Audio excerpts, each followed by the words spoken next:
As this big old world revolves, I often find myself caught up in the middle. Where is my place in this world of people who lean over forward, bend backwards, looking for a better tomorrow? I remember I was able to touch the stars once, but to wake and find I was only hanging from the grass I once stood on. I stayed there a while, thinking about my friends in this situation would never give in and would say, not him. As this big old world revolves, there are still persons who cannot solve the simple problem whether to live or die, quit or try. But for those persons, I only have but one thing to say, that the word living is equal to chance and is worth taking. Mommy and Daddy, I love a whole lot. But once I left home, I didn't stop. I kept on going, losing all track of time, hoping to make a visit sooner, but the years have not been kind.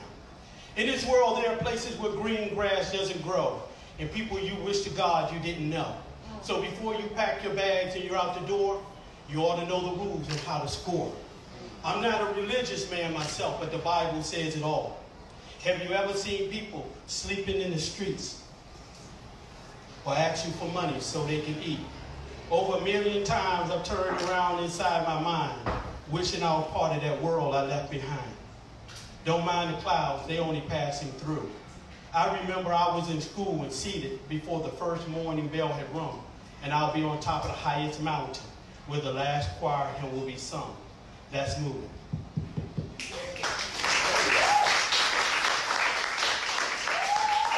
And this big old world revolves. Hold on one second here. Each and every one of us are different, each in a paradox of our own. We are scary human beings filled with flesh and viable to the bone. Once the umbilical cord has been cut, amnesty shall not be granted. Understanding life and people is not a one-day course, it is a punishable dream.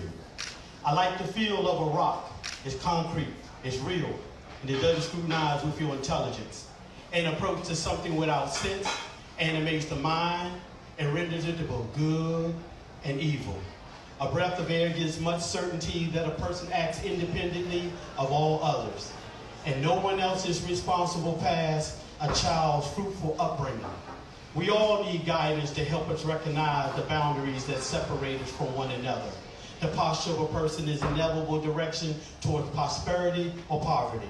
It does not profit a man to mill around in groups any longer, or to be led by the hand submissively or manly.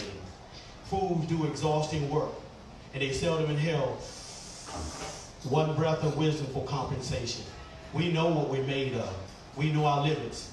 Some things are uncontrollable, and then we have to compensate. And I shall gather no flower for my own funeral.